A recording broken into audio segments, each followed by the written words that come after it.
Welcome to Donmar TV News Channel.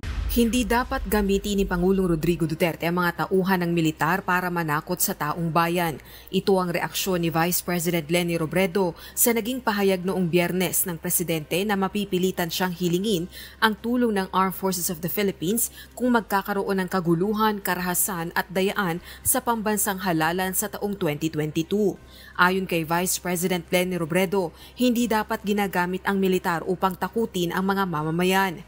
Malian niya ito dahil kahit sino ang nakaupo sa pwesto, hindi nagbabago ang obligasyon ng mga sundalo. Dagdag pa nito, lagi namang tumutulong ang militar upang mapanatili ang kapayapaan at kaayusan. Nanawagan na ng kapayapaan si Pangulong Duterte sa lahat ng leader, political leaders at kabahagi sa isasagawang May 2022 national elections.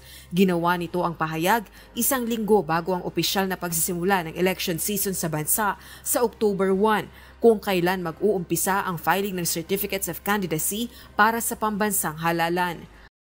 Wala namang nalalaman yan salat na salat ang nalalaman yan, ang utak niyan, ampaw. Kasi wala naman talagang alam yan. Naging mayor lang yan kasi siyempre artista at saka tinulungan siya ng mga komunista. Kaya nga hinahamon ko siya ng debate on all aspects of governance, about law, foreign relations, food security, infrastructure and development. Yan ay mga bagay na mababaw ang utak niya at ang mangyayari diyan, susunod lang siya sa kung ano ididikta sa kanya ni Joma Sison ng mga komunista. Kung ano yung ididikta sa kanya, yun ang gagawin. Siyempre kasi baon na baon siya. This is SMNI News Channel. Truth that matters. Wala namang nalalaman yan salat na salat ang nalalaman yan. Ang utak niyan, ampaw. Kasi wala naman talagang alam yan. Naging mayor lang yan kasi siyempre artista at saka tinulungan siya ng mga komunista. Kaya nga hinahamon ko siya ng debate on all aspects of governance, about law, foreign relations, food security, infrastructure and development.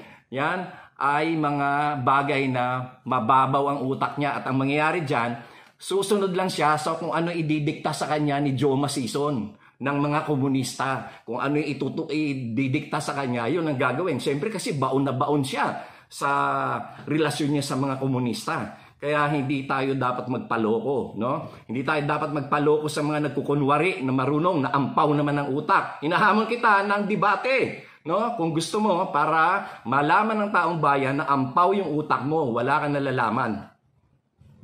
Ito itatandaan nyo, wag ninyong iboboto si Iskomunista Joma Goso sapagkat siya ay alaga ng mga komunista, Itong si Isko Moreno na nagpapanggap na matalino, kaya lang naman nanalo yan. Kasi siyempre artista. At saka kasi tinulungan siya ng mga komunista. Kaya nga, wag na nating iboto yan kahit sa susunod na eleksyon, nag-aambisyon pa ng presidente. Yung mga sinasabi niya na baka daw magkaroon ng historical revisionism pagka si Bongbong Marcos ang nanalo, yan ay turo ng komunista yan. Halatang halata kasi yan ang linya ng mga komunista. This is SMNI News Channel. Truth that matters.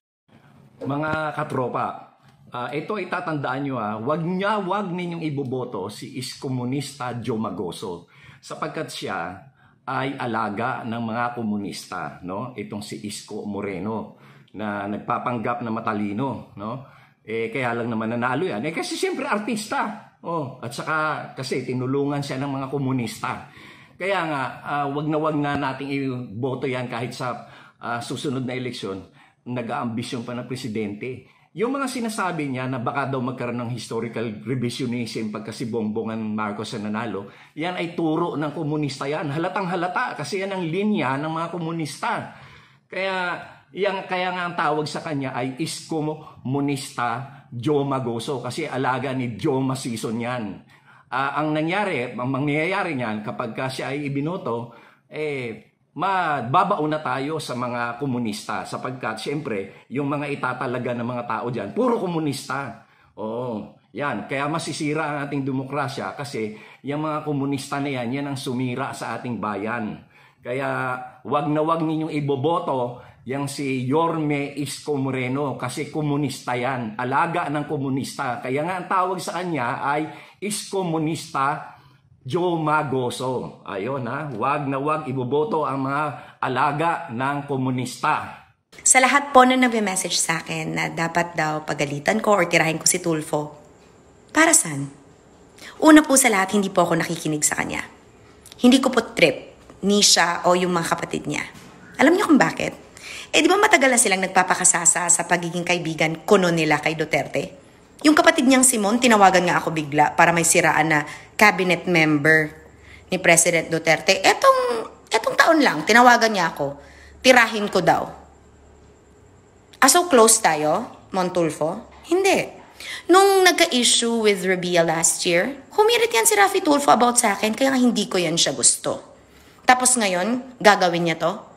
Sa lahat ng ginawa sa kanya ni President Duterte, ngayon di hirit-hirit siya ng ganyan. Even if it's a joke, it's not a good joke. How ungrateful. Anong pagkaiba niyo kay Pantaleon Alvarez? Anong pagkaiba ng lahat ng tao na kumaibigan kay President Duterte dati at ngayon sinisiraan na siya? Mga punyeta kayong lahat. Kasi nagamit niyo na, tapos na. Bye! Ganon? My gosh! Sige. Ganito lang kasimple yan. Huwag niyo akong i-recruit para tirahin si Tulfo. We're not of the same level. Hindi po ako ganyan kasi ang ugali ko. I don't use people. Only things. And I know the difference.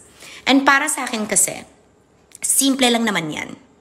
We should all remind these content creators kung sino talaga ang masusunod sa larangan ng social media. Hindi naman ang creator, it's always the audience. Kaya wala nang maraming salita. Huwag na kayong ma-stress, mga besh.